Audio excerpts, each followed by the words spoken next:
और ऊपर से अब मैं उस जमींदार का कर्जदार भी बन गया हूँ। पिछली बार जब फसल खराब हुई थी तब मैंने उस जमींदार से बीज खरीदने के लिए धन लिया था, और अब इस बार भी मुझे अपनी फसल अच्छी होती नहीं दिख रही है। सारा का सारा दोष तुम्हारी जमीन का है, वरना और किसानों की फसलें क्यों अच्छी होती हैं? तुम्हारी ही फसल पर ही हमेशा कोई न कोई आफत क्यों आ जाती है?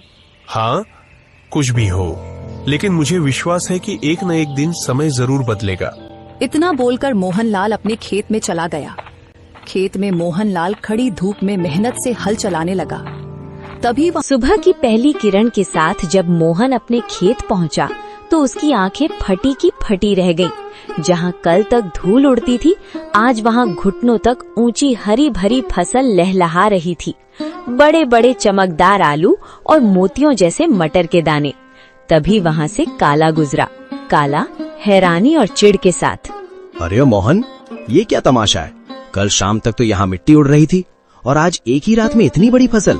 कौन सा गड़ा हुआ खजाना हाथ लग गया है तेरे? या कहीं शहर से कोई चोरी का माल लाकर यहाँ गाड़ दिया है? नहीं काला भाई, ये ना कोई चोरी है और ना कोई तमाशा। ये तो ऊपर वाले की मेहरबानी है। कल एक घायल चिड़िया की मदद की थी, बस उसी की दुआओं ने आज ये रंग दिखाया है। देख भाई, कितने सुंदर आलू और मटर है, तू भी थोड़े घर ले जा। दुआएं? चिड़िया मुझे बेवकूफ समझता है। ये जरूर कोई काला जादू है। जोर से, मुझे तेरे खैरात की जरूरत नहीं है मोहन। याद रख, जो रातों रात उगता है वो रातों रात ढल भी जाता है। काला के मन में शांति नहीं थी। वो जानना चाहता था कि मोहन को ये सब मिला कैसे। वो बिल्ली के कदमों से मोहन के टूटे हुए घर के पीछे पहुंचा और खिड़की से कान लगाकर सुनने लगा। अंदर मोहन, बिमला और माँ बातें कर रही हैं। मोहन, मुझे अब भी यकीन नहीं होता। वो सुनहरी परी सच में हमारे लिए फरिश्ता बनकर आई थी। उसने कहा था ना कि जब तक दिल साफ रहेगा ये फसल बढ़ती रहेगी।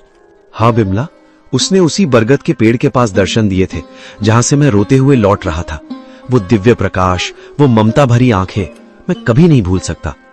काला भाई को शक हो रहा था, पर उसे कैसे समझाऊं कि ये सब दया का फल है। काला खिड़की के बाहर बुदबुदाते हुए, अच्छा तो ये बात है। बरगद का पेड़, परी और सुनहरी पोटली। अगर उस भीख मंगे मोहन को परी मिल सकती है तो मैं तो उससे कहीं ज्यादा चालाक हूँ। मैं भी कल उसी पेड़ के पास जाऊंगा और उस परी से सब कुछ छीन लूंगा। काला सुबह सुबह उसी बरगद के पेड़ के नीचे पहुंच गया। उसने एक जाल बिछाया और एक चिड़िया के आने का इंतजार करने लगा। उसने सोचा कि वो किसी चिड़िया को घायल करेगा और फिर उसकी मदद का नाटक करेगा। कहाँ है वो परी? ओ चिड़िया, बाहर निकल। देख, मैं तेरे लिए कितने दाने लाया हूँ। बस एक बार मेरे सामने आ जा और मुझे वो मखमली पोटली दे दे। मुझे आलू मटर नहीं, मुझे सोना चाहिए, चांदी चाहिए। मैं उस मोहन से बड़ा आदमी बनना चाहता हूँ। काला घंटों चिल्लाता रहा। कभी रोने का नाटक करता तो कभी लालच में पेड़ की टहनियां हिलाता, लेकिन वहाँ सन्नाटा छाया रहा। अचानक एक तेज ठंडी हवा चली और एक आकाशवाणी हुई। काला, प्रार्थना हृदय से की जाती है, लालच से नहीं। मोहन ने एक जान बचाने के लिए अपनी कमीज फाड़ी थी और तू एक जान लेने के लिए जाल बिछा रहा है। जा, तुझे कुछ नहीं मिलेगा, क्योंकि तेरा मन ईर्ष्या की राख से भरा है। लालच की फसल कभी मीठी नहीं होती। नहीं, ये नाइंसाफी है। उस गरीब को सब कुछ और मुझे कुछ नहीं। अगर मुझे नहीं मिला तो मैं मोहन का भी कुछ नहीं रहने दूंगा। मैं आज रात उसके खेत को शमशान बना दूंगा। मोहन ने पहली फसल घर लाई। बिमला ने जब आलू और मटर की सब्जी बनाई तो उसकी खुशबू पूरे गांव में फैल गई। बीमार माँ ने जैसे ही एक निवाला खाया, उनके चेहरे पर रौनक आ गई। पिताजी, ये आलू तो बहुत मीठे हैं। क्या ये सचमुच हमारे खेत के हैं? अब मुझे स्कूल जाने के लिए नया बस्ता मिलेगा ना? हाँ मेरे बच्चे, अब हम कभी भूखे नहीं सोएंगे। बिमला देखो, भगवान ने सुन ली। आज माँ की आंखों में चमक देखी? ये उन जादुई बीजों का ही प्रताप है। बिमला आंखों में आंसू भरकर, मैं तो डर गई थी मोहन।